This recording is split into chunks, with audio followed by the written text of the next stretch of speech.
Eh, kita mulai saja kuliah hari ini dengan membaca basmalah. Bismillahirrahmanirrahim. Bismillahirrahmanirrahim.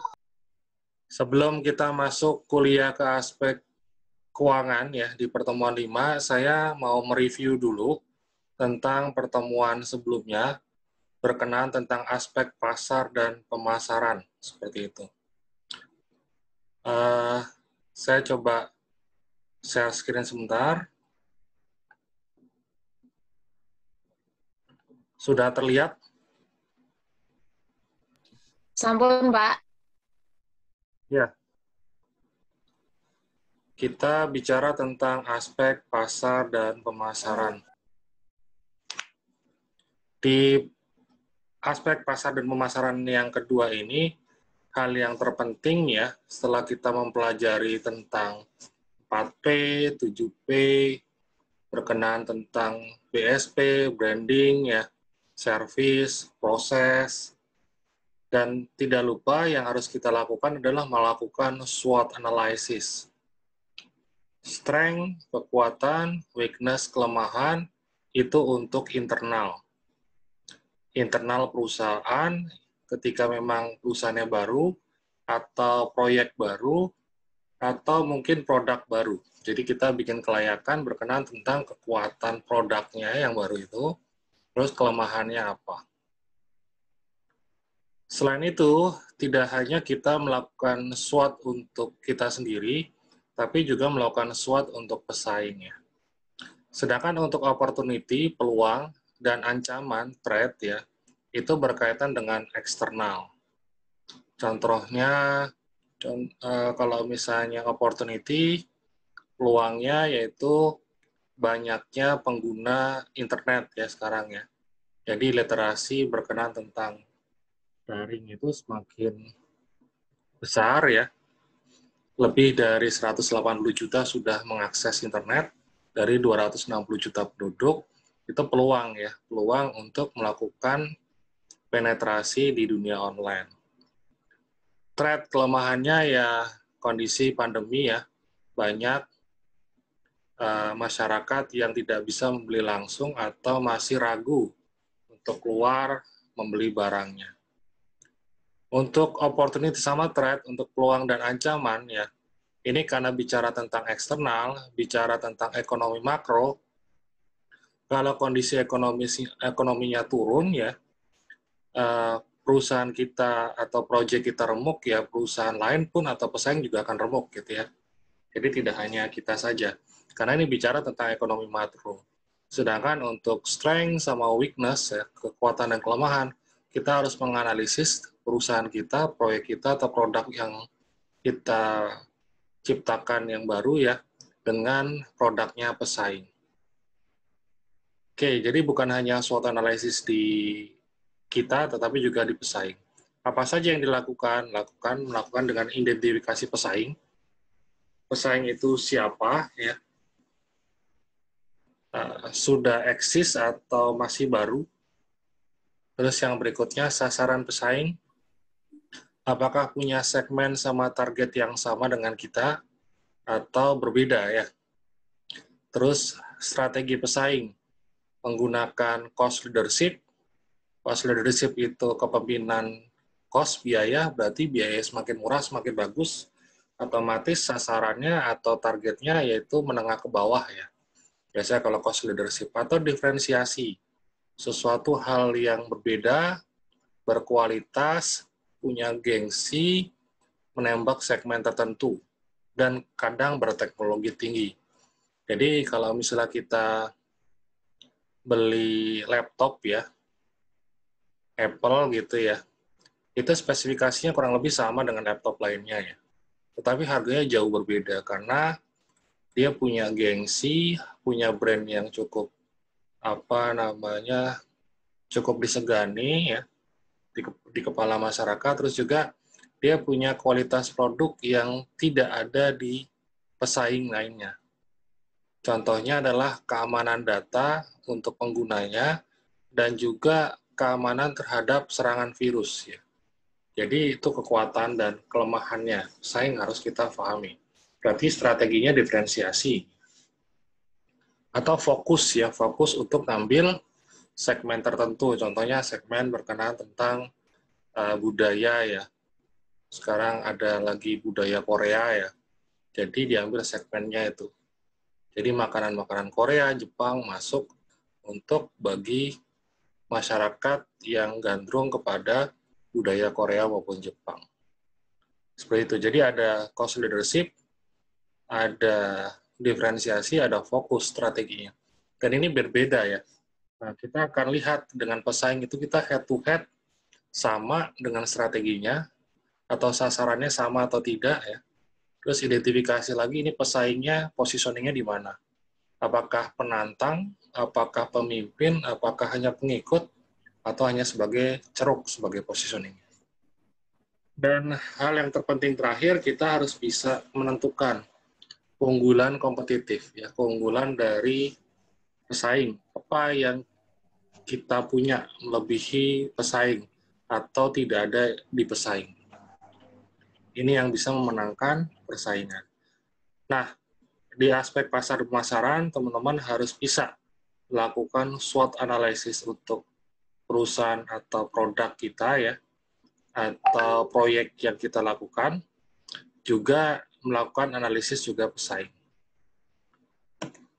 Berikutnya saya langsung menjelaskan, oke ini aja saya cuma sedikit ya, segmentasi target sama positioning itu STP itu penting ya, karena salah segmen itu bisa juga mengalami kebangkrutan, bisa juga mengalami kebalikannya ya, bisa luar biasa penjualan.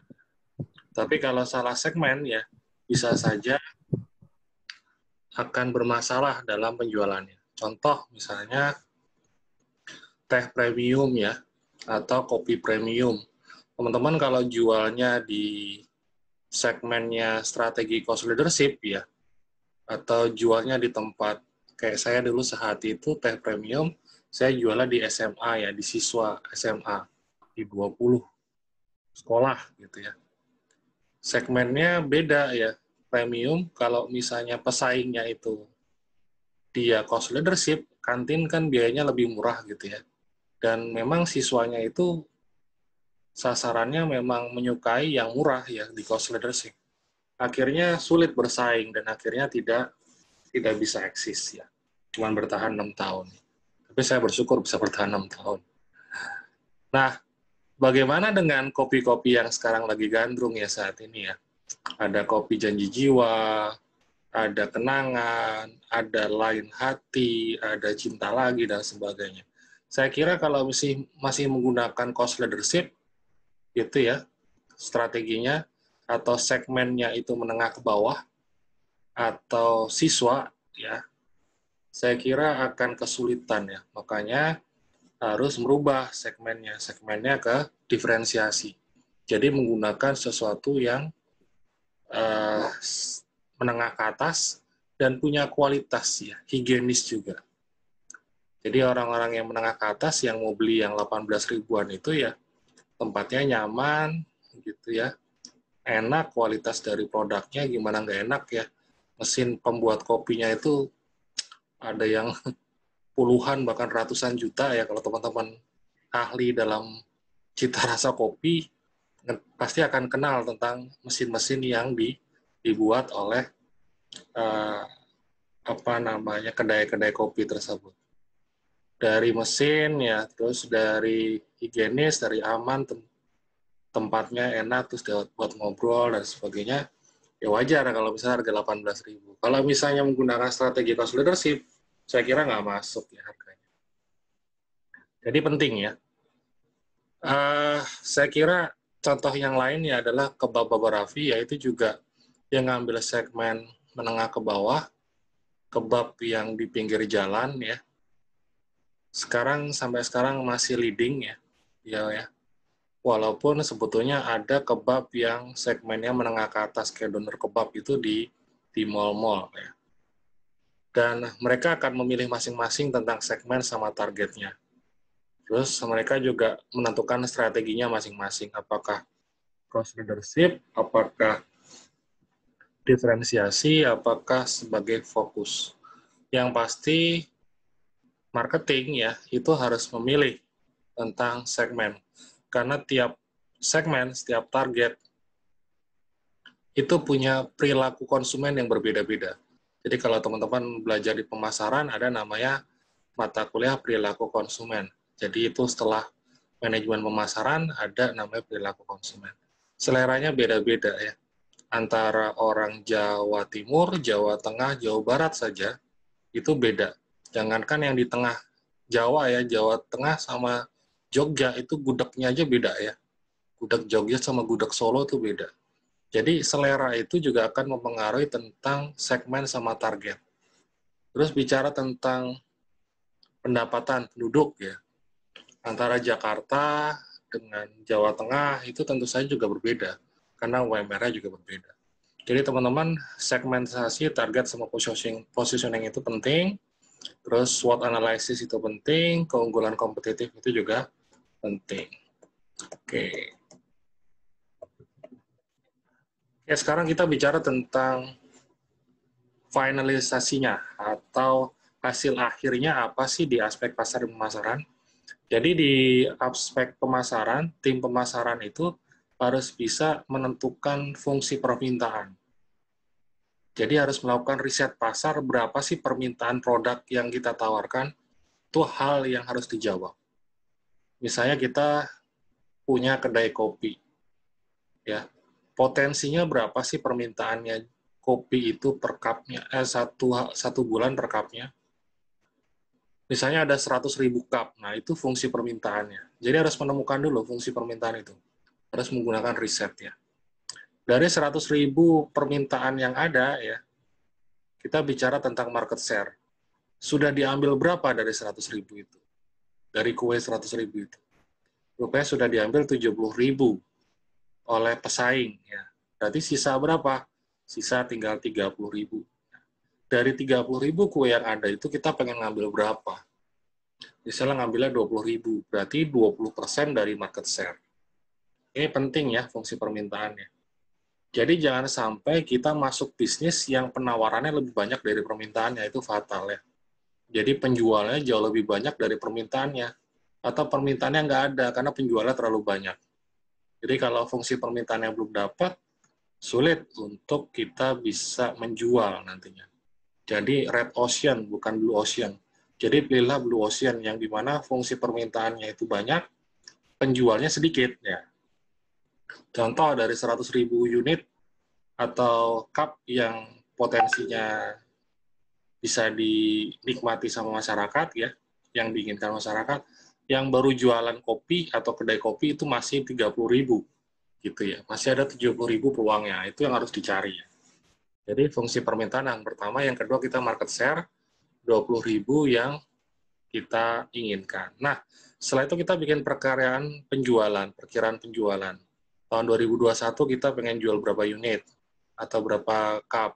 20.000, oke, tahun 2001 berapa? 22.000. Tahun 2023 berapa? Misalnya 24.000. Dan terakhir 2025 berapa? Misalnya 30.000. Jadi tiap kenaikannya tiap tahun 2.000-an. Selama 5 tahun sehingga totalnya dari 20.000 menjadi 30.000 unit pada tahun kelima. Jadi harus melakukan proyeksi ya, gitu. Karena kita ingin mendapatkan arus kas proyeksi selama 5 tahun ke depan paling enggak. Yang berikutnya, nah butuh dana berapa untuk bisa menjual 20.000 unit itu? Jual kopi 20.000 unit itu pasti butuh biaya. Biaya apa saja? Biaya promosi tentu saja. Butuh brosur, itu biayanya berapa? Flyer, atau kalau misalnya kita dalam bisnis online itu butuh bagian desain grafis, karyawan desain grafis yang bikin flyer itu biayanya berapa. Kalau di offline ada papan reklame, kalau di online ada banner. Banner kita nyewa template di detik.com atau misalnya di pwmu.com gitu ya, numpang banner iklan. Itu pasti ada biayanya. Ada iklan, bisa di media TV, media online, atau kita menggunakan strategi advertising di media sosial, bisa di FB Ads ya, bisa di Instagram, bisa di TikTok, bisa di Twitter, atau bahkan ya di Google Ads ya, seperti itu. Itu ada biayanya pasti. Terus kita butuh tenaga pemasaran. Kalau di online kita butuh CS, butuh admin ya, butuh misalnya packaging, yang bagian packaging. Sedangkan kalau bagian offline kita butuh sales promotion, terus butuh lagi sales force ya yang langsung nyerang ya. Terus butuh bagian branding ya dan sebagainya. Terus kalau misalnya bisnisnya properti ya, atau mobil, atau misalnya nilainya cukup mahal, pasti butuh event-event ya. Di mall, kita bisa memamerkan rumah, mobil ya. Dan event-event yang ada di mall dan sebagainya itu butuh biaya. Seminggu kita nyawa stand, kenanya berapa sekian. Nah, biaya-biaya itu, anggaran promosi itu berapa biayanya. Sehingga penjualan nanti dikurangin HPP, dikurangin biaya-biaya tentang marketing ya, nanti ada biaya-biaya administrasi dan umum, baru nanti kita bisa dapatkan arus kas bersih atau laba. Sehingga nanti di aspek keuangan saya akan menjelaskan bagaimana melakukan proyeksi arus kas, proyeksi laba rugi, dan proyeksi neraca. Seperti itu. Oke, untuk pertemuan yang minggu lalu, saya kira cukup ya penjelasannya. Jadi teman-teman di aspek pemasaran sudah bisa membayangkan apa sih ya hasil ketika tim pemasaran itu melakukan pembuatan kelayakan usaha. Dan kalau misalnya aspek hukum itu juga ada keluarannya. Keluarannya adalah izin-izin yang berkenaan tentang produk, tentang perusahaan, ataupun proyek yang kita jalankan. Ada biaya apa saja? Ada biaya sosialisasi, ada biaya konsultasi kepada konsultan hukum, ada biaya fokus group discussion dengan ahli, ada biaya izin-izin mulai dari RT, RW, desa, ya, terus pemerintah kota, Pemkat, izin-izin lainnya, masyarakat, ya, itu semua butuh biayanya. Sehingga ketika kita dalam menjalankan bisnis, menjalankan proyek, atau mengeluarkan produk, itu sudah legal, dan itu butuh biaya. Dan aspek hukum, ya, tim hukum di bagian kelayakan usaha itu bertanggung jawab untuk masalah itu, termasuk mematenkan brand yang nantinya akan di-launching produknya. Seperti itu biayanya berapa? Itu dikalkulasikan. Oke, seperti itu saya lanjutkan ke aspek keuangan. Aspek keuangan.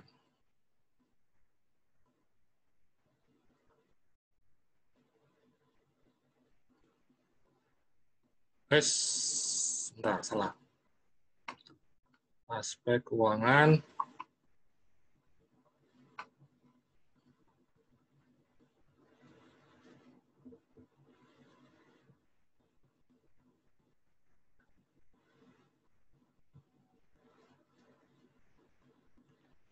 Sudah kelihatan?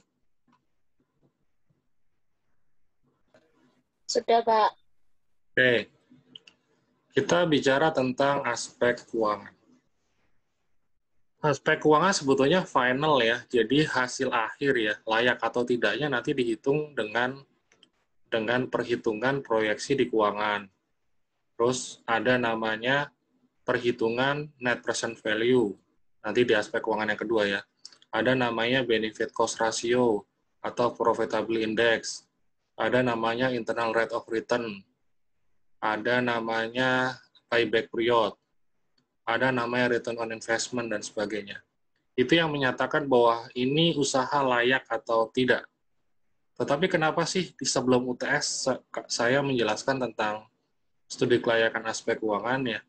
Karena setiap aspek yang berkaitan nanti mulai dari aspek hukum dan pengantar ya, jadi pada pendahuluan kenapa bisnis ini dijalankan, kenapa ide ini digagas ya, sampai dengan aspek nantinya sosial ekonomi, lingkungan, manajemen organisasi, struktur organisasi, karyawannya perlu berapa, dan sebagainya. Itu semua nanti menyangkut keuangan. Ya, menyangkut keuangan. Modal investasinya berapa, modal kerjanya berapa, semua biaya-biaya berkaitan tentang aspek hukum, aspek pemasaran, aspek operasional, aspek manajemen organisasi, sosial ekonomi, lingkungan, dan sebagainya masuk di keuangan. Oke, aspek keuangan itu tujuannya untuk apa sih? Pertama, mengetahui perkiraan pendanaan. Nah, ini bisnis ya, butuh modal investasi, butuh modal kerja, berapa gitu, berapa nilainya. Nah, itu teman-teman keuangan yang harus menghitung. Gitu ya. Nanti kalau teman-teman nantinya jadi direktur keuangan gitu atau kepala bagian keuangan, pasti ditanya ya. Kira-kira untuk bangun proyek ini butuh dana berapa ya? Nah, kita butuh nanti masukan dari teman-teman operasional, teman-teman hukum, bagian legal, teman-teman bagian pemasaran, kumpul semua di bagian keuangan, nanti bagian keuangan akan menghitung, kita butuh modal investasi sekian. Gitu ya. Terus yang berikutnya, aliran kas proyek per bulan berapa uang yang masuk. Uang yang masuk. Modal investasi sekian, ya, modal kerja sekian, uang masuknya tuh berapa. Gitu ya. Dari mulai bulanan, tahunan, gitu ya. Mungkin sampai proyeksinya 5 tahun, bisa 10 tahun, 20 tahun. Nanti ditanya, ini make sense nggak nih uang yang kita keluarkan, modal investasinya, atau modal kerjanya dengan uang yang masuk ya. Karena bicara investasi, kita menginginkan laba atau uang masuk di masa yang akan datang. Layak atau tidak dari rencana bisnis yang kita akan laksanakan. Di aspek keuangan yang harus difahami, teman-teman harus bisa mengetahui berkenan tentang pengetahuan keuangan. Terus ada yang berikutnya adalah nilai waktu terhadap uang ya.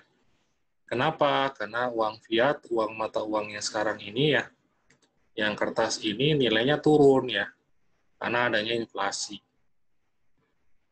Karena uang yang beredar semakin banyak dan uang nilainya akan turun. Otomatis ya, investasi saat ini berbeda dengan investasi tahun depan, dan sebagainya. Dan nilai uang yang kita tanamkan saat ini otomatis nilainya seharusnya tumbuh di masa yang akan datang. Yang kedua, kita bicara tentang manajemen keuangan, pengelolaan keuangan. Saya kira sudah lulus mata kuliah ini.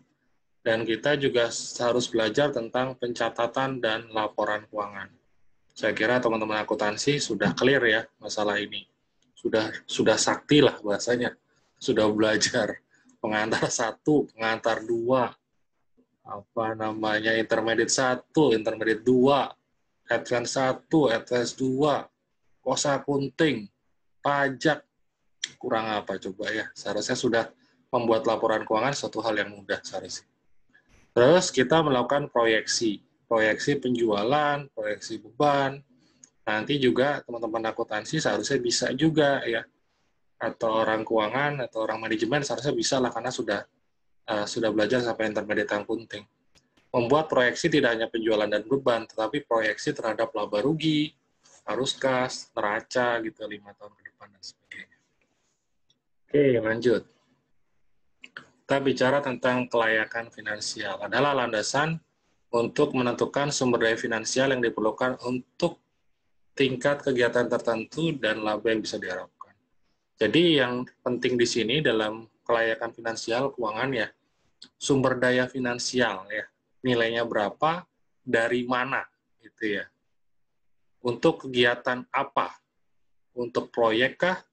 Untuk produk baru kah? Untuk ekspansi atau untuk apa ya? Atau untuk bikin perusahaan baru ya. Terus yang berikutnya, laba yang diharapkan, arus kas yang diharapkan itu berapa besar. Dan ini menyangkut berkaitan tentang kapan balik modalnya, ya, layak atau tidak, ya, dibandingkan dengan alternatif investasi lainnya. Kebutuhan finansial dan pengembalian return bisa sangat berbeda ya. Jadi cepat atau lambatnya pengembalian modal itu tergantung dari pemilihan dari alternatif investasi. Analisis kelayakan finansial dari usaha baru merupakan pemilihan alternatif untuk diterapkan. Pendekatan analisis bagi masalah ini dipusatkan pada 4 langkah ya. Jadi yang pertama di aspek keuangan itu yang pertama ya, kita sebagai orang keuangan harus bisa menghitung tentang kebutuhan finansial total. Pertama, modal investasinya, dan yang kedua, modal kerjanya berapa atau modal operasionalnya berapa. Contoh, misalnya sekarang pemerintah sedang membuat tol Surabaya-Banyuwangi ya. Itu untuk bikin tol Surabaya-Banyuwangi, modal investasinya berapa? Gitu ya. Terus yang berikutnya, untuk menjalani pengelolaan tol tersebut, butuh namanya pengelola. Pengelolanya biasanya diserahkan ke jasa marga ya. Yang bangun tol biasanya dari Menteri Kementerian PU. Ya. Nah, jasa marga untuk tahun awal itu pasti butuh biaya-biaya untuk karyawan, sistem, pengelolaan, dan sebagainya. Dan untuk di awal-awal biasanya pendapatannya belum signifikan. Contohnya tol yang sekarang saja ya, yang sudah berjalan, yang Surabaya-Jakarta itu juga kondisinya masih sepi ya, 2 tahun ini apalagi. Jadi belum bisa untuk menutup. Berarti butuh modal kerja untuk menjalankan itu. Ya, jadi kita harus menghitungkan berapa modal investasi, berapa modal kerjanya. Dan kapan bisa nutup modal kerjanya. Itu harus dipastikan. Oke, yang kedua, penentuan sumber daya finansial yang tersedia, serta biaya-biayanya itu berupa sumber dana dan biaya modal. Oke, modal investasi ya itu pasti ada cost of capital, ada biaya modalnya. Misalnya butuh uang 100 miliar, nah itu uangnya dari mana? Dari pemegang saham, oke. Pemegang saham ada biaya modalnya, ada ya karena pemegang saham juga ingin dapat uang ya, dapat dividen, dapat bagi hasil dari keuntungan. Ada biayanya. Terus yang kedua, dari bank, ada nggak biayanya? Ada cost of capitalnya. Misalnya teman-teman kalau misalnya beli rumah ya, KPR, ya pasti ada rate-nya atau bunganya atau bagi hasilnya. Bisa 8,5% setahun, bisa 10%, 12%, itu namanya cost of capital. Atau bisa menggunakan surat utang, obligasi. Ada nggak biayanya? Ada, ya karena pemilik dana itu juga pasti ingin mendapatkan return ya. Bisa 9%, bisa 10%, dan sebagainya. Bisa menggunakan right issue, ngeluarin saham baru. Atau mendatangkan investor baru. Gitu. Pasti investor pasti juga membutuhkan return. Ya. Dan sebagainya. Jadi, cost of capital-nya dihitung. Modal itu berapa, biayanya berapa. Yang ketiga, penentuan aliran kas di masa yang akan datang bisa diharapkan dari operasi dengan cara analisa aliran kas. Jadi setelah kita tahu modal investasi, modal kerjanya berapa, biaya modalnya berapa ya. Jadi bebannya, expense-nya sudah kita ketahui nilainya berapa. Yang berikutnya adalah kita bicara tentang aliran kasnya. Jadi aliran kas per bulan tuh berapa, bulanannya, tahunannya gitu ya. Ini di poin 4 nanti aliran kasnya ini positif atau negatif ya. Kalau positif ya positifnya berapa? Semakin besar ya arus kas yang masuk berarti bisa semakin cepat. Payback periodnya, pengembalian modalnya juga bisa semakin cepat. Kembalinya modal itu bisa dua hal, bisa karena harganya mahal ya, harganya ditinggikan ya. Saya kira tol Surabaya Jakarta kemarin saya pulang ke Jakarta ya cukup mahal ya. Antara tol dengan bensinnya lebih mahal tolnya. Tolnya bisa 700.000 sekian, sedangkan kalau bensinnya paling sekitar 300 ribuan. Jadi bisa cepat balik ya caranya harganya mahal ya. Gitu ya. Tetapi permasalahan dengan harga mahal itu banyak nggak volumenya gitu ya. Jadi pilihannya volumenya dibanyakan atau harganya ditinggikan.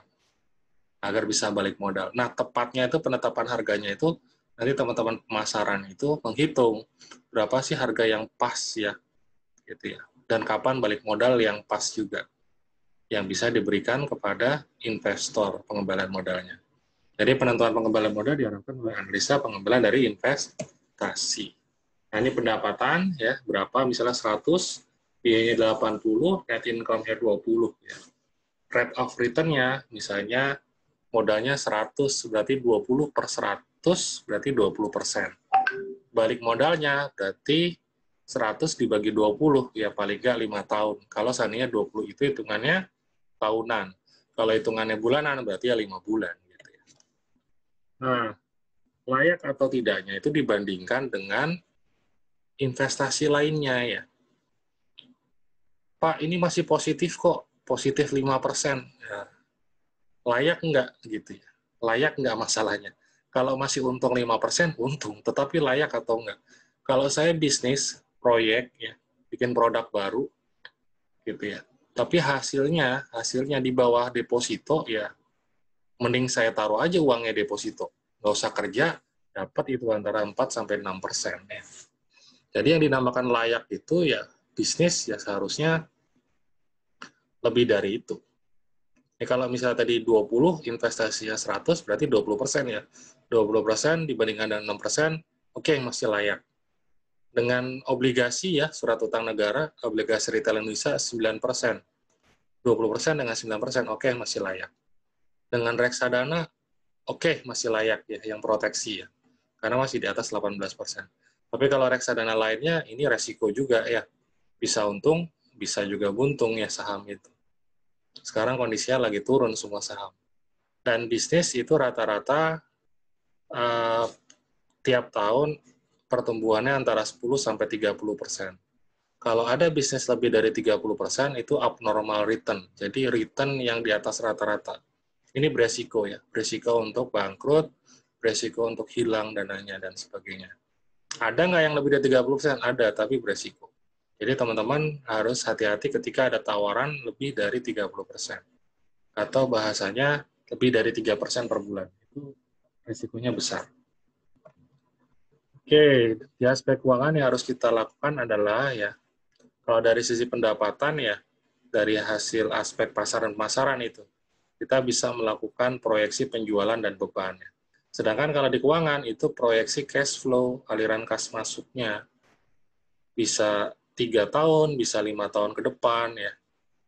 Ini tergantung dari siklus bisnisnya. Kalau teman-teman perkebunan ya, itu kalau karet sama sawit bisa 25 tahun ya siklusnya. Bahkan bisa 30 tahun, karena 5 tahun awal untuk nanam ya. Untuk karetnya digeres bisa 25 tahun, atau hasil sawitnya bisa 25 tahun. Jadi bikin proyeksi aliran kasnya, bikin proforma atau laba rugi ya, proyeksi 5 tahun ke depan, dan juga proyeksi berkenaan tentang neraca. Seperti itu. Di aspek keuangan ya. Tadi modalnya yang dibutuhkan ya, ada modal investasi, ada modal kerja, dan ada anggaran biayanya yang dikeluarkan dari masing-masing aspek. Sehingga nanti di total butuh modal kerja berapa. Oke, bicara tentang pemilihan investasi ini akan mempengaruhi tentang kelayakan ya. Berkenaan tentang kerjasama, berkaitan tentang proyek yang akan dijalankan. Jadi kalau misalnya kita bisnisnya bisnis rental ya, rental mobil, saya misalnya bisnis rental mobil, bisnis transportasi, saya beli mobil misalnya 10, satu mobilnya 300 juta, saya berarti modalnya adalah 300 juta kali 10 mobil 3 miliar. Dan saya perlu untuk modal kerja menjalankan itu dalam 1 tahun, ambillah contoh misalnya sebulannya keluar biaya 50 juta. Kali 12 berarti 600 juta. Berarti saya butuh 3,6 miliar. Rinciannya dari mana? 3 miliar pembelian mobil, 600 juta modal kerjanya. Sehingga itu modal investasi dan modal kerjanya saya. Nanti kita hitung aliran kasnya berapa, balik modalnya kapan gitu ya. Nah, kalau sewa lain lagi. Kalau sewa, misalnya saya 10 mobil itu sewa. Satu bulannya sewanya misalnya 5 juta. 5 juta kali 12, 60. 60 kali 10 mobil berarti 600. 600 juta untuk mobil yang akan saya operasikan. Gitu ya. Nah, itu untuk setahun ya. Modal kerjanya ya, butuh 600 juta juga ya. Berarti nilainya 1,2 miliar. Kalau beli itu 3,6, kalau sewa 1,2 miliar. Tapi untungnya adalah ketika beli, ada nanti nilai residu, karena mobil selama 5 tahun ya dipakai, setelah itu bisa dijual ya, ada nilai residunya.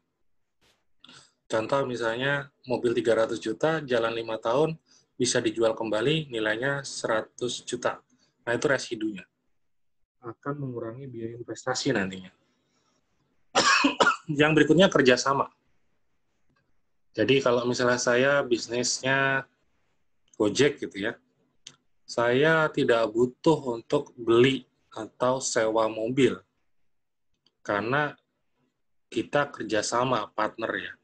Jadi Gojek itu hanya membantu biaya namanya untuk marketing ya, fee-nya.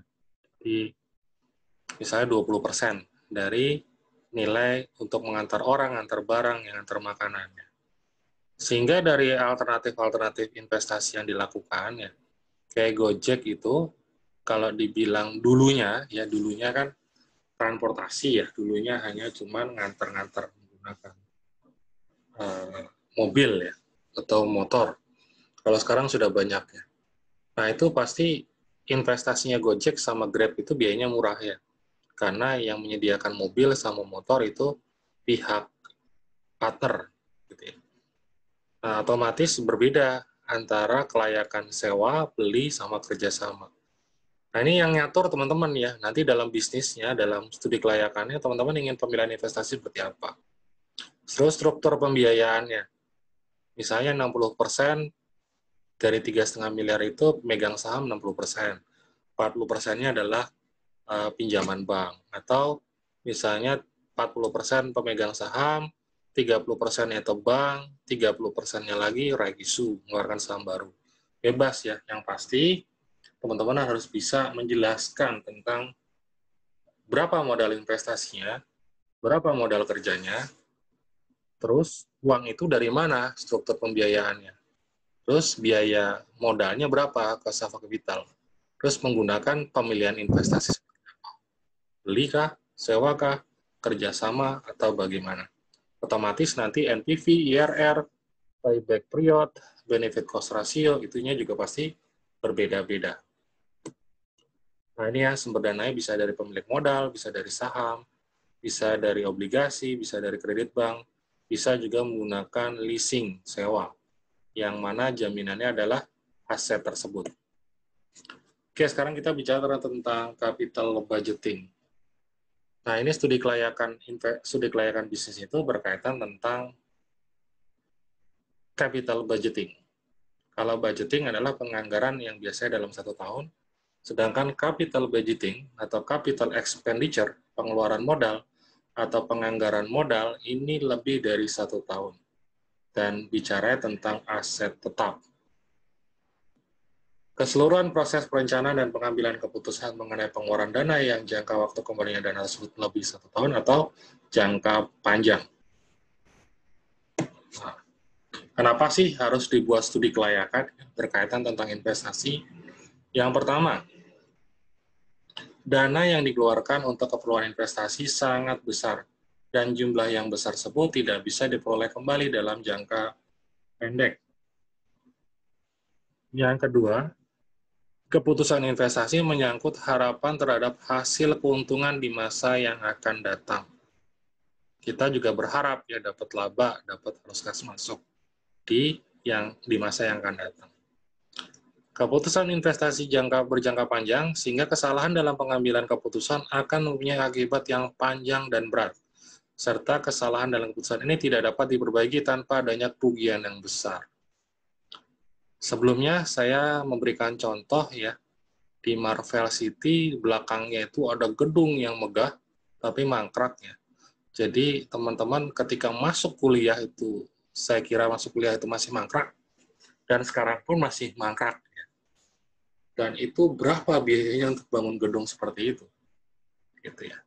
Dan itu resikonya jangka panjang, harus bayar cicilan, bayar bunganya, dan itu bisa membuat bangkrut perusahaannya. Tidak hanya perusahaannya, bisa induknya juga. Gitu ya. Bahkan fatalnya lagi bisa aja banknya juga ya, karena dana yang dikeluarkan cukup besar. Seperti itu. Oke, sekarang kita bicara tentang initial cash flow. Nah, ini modal investasi. Jadi, aluran kas yang berhubungan dengan pengeluaran-pengeluaran kas untuk keperluan investasi. Nah, makanya modal investasi. Seperti apa? Untuk pembelian tanah, pembangunan pabrik, pembelian mesin, pembelian alat lain, pembelian kendaraan, dan pengeluaran kas lain dalam rangka mendapatkan aktiva tetap. Jadi, kalau bicara tentang initial cash flow, contoh yang tadi bikin tol Surabaya-Banyuwangi, nah itu bikin tolnya itu ya, atau bikin gedung ya, atau bikin waduk atau dam gitu ya, atau bikin bandara ya, itu namanya initial cash flow. Sedangkan operational cash flow merupakan aliran kas untuk menutup investasi ya. Jadi modal kerja tersebut ya, dan aliran kas masuk yang diakibatkan dari kegiatan operasional diterima setiap tahun selama usia investasi dan berupa aliran kas masuk. Operational cash flow inilah yang sering disebut dengan cash flow ya. Jadi operational cash flow penting. Sedangkan satu lagi terminal cash flow merupakan yang diterima sebagai akibat habisnya umur ekonomi suatu proyek investasi. Jadi ketika bangun gedung, bangun tol ya, pasti ada sisa-sisa dari kegiatan investasi tersebut. Ada mobil, ada bulldozer, ada apa namanya gedung-gedung yang dibangun untuk melakukan operasional tol dan sebagainya ya. Dan itu masih ada nilai residu ya. Nah, ini bisa sebagai pengurang investasi ya ketika dijual semuanya, bisa juga sebagai modal ya, modal yang kita setorkan kepada perusahaan yang mengelola tersebut sehingga kita mendapatkan saham. Jadi pemerintah membangun tol, setelah itu diserahkan kepada jasa marga untuk mengelolanya ya. Kalau misalnya uangnya di apa namanya terminal cash flow ini ya, aset-aset yang dari proyek tersebut dijual, itu untuk mengurangi biaya investasi, atau bisa sebagai setoran ya, setoran modal baru kepada pengelola ya jasa marga, sehingga nanti penambahan saham terhadap jasa marga gitu.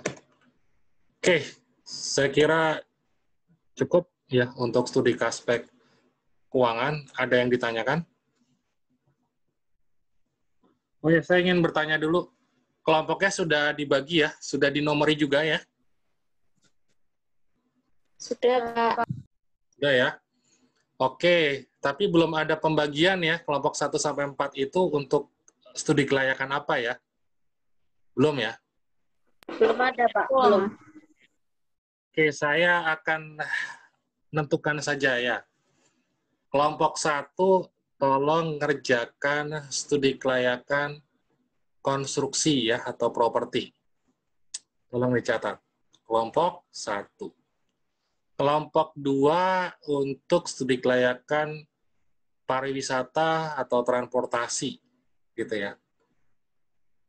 Kelompok 3, saya minta untuk bikin studi kelayakan buat resto ya. Restonya bukan yang kecil ya, kalau bisa yang besar ya, karena investasinya cukup besar.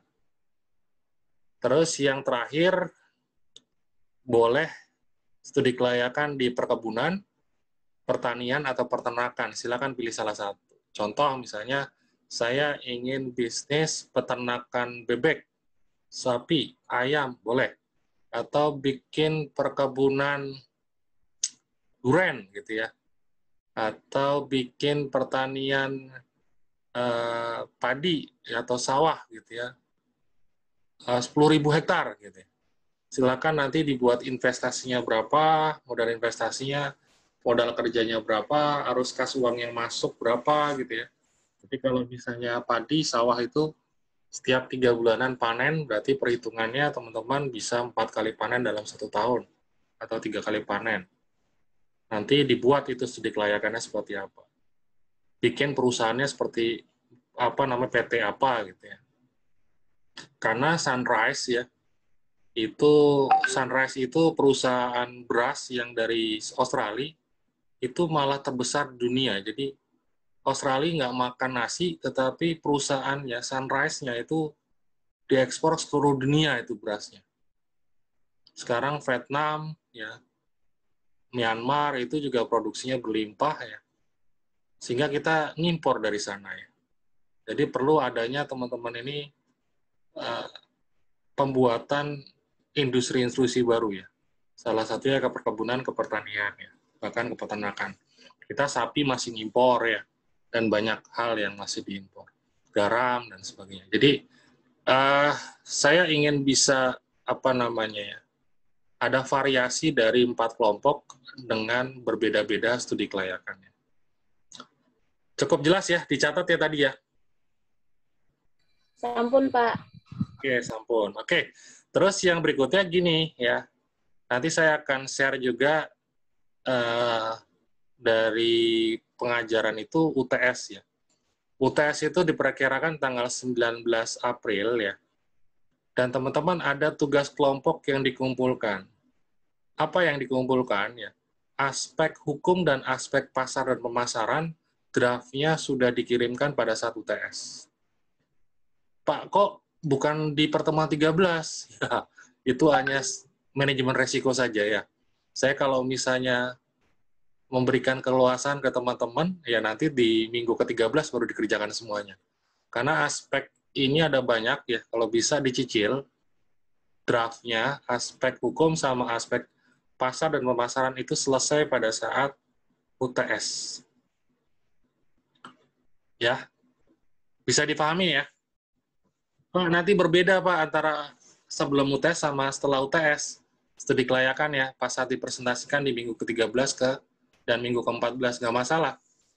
Nggak masalah, berbeda. Karena saya menginginkan progres yang sudah dilakukan sampai UTS, nanti UTS sampai UAS, itu juga bisa dikerjakan lagi. Seperti itu. Ada pertanyaan berkenaan tentang kuliah hari ini? Saya, Pak. Ya, boleh. Iya, Pak. Saya mau tanya tentang untuk tugasnya itu apakah ada ketentuan tentang sistematika penulisannya? Oke, nanti saya akan kirim ya di grup itu format penulisan dari studi kelayakan, terus video YouTube berkaitan tentang pembuatan studi kelayakan tersebut ya. Jadi teman-teman bisa mencontoh itu. Pak, saya pengen lebih detail. Pak, saya ingin formatnya beda. Monggo. Itu hanya draft yang saya berikan agar sebagai apa namanya ya, acuan saja.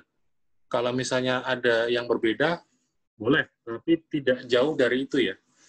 Tidak jauh dari itu. Cukup? Ada pertanyaan lain?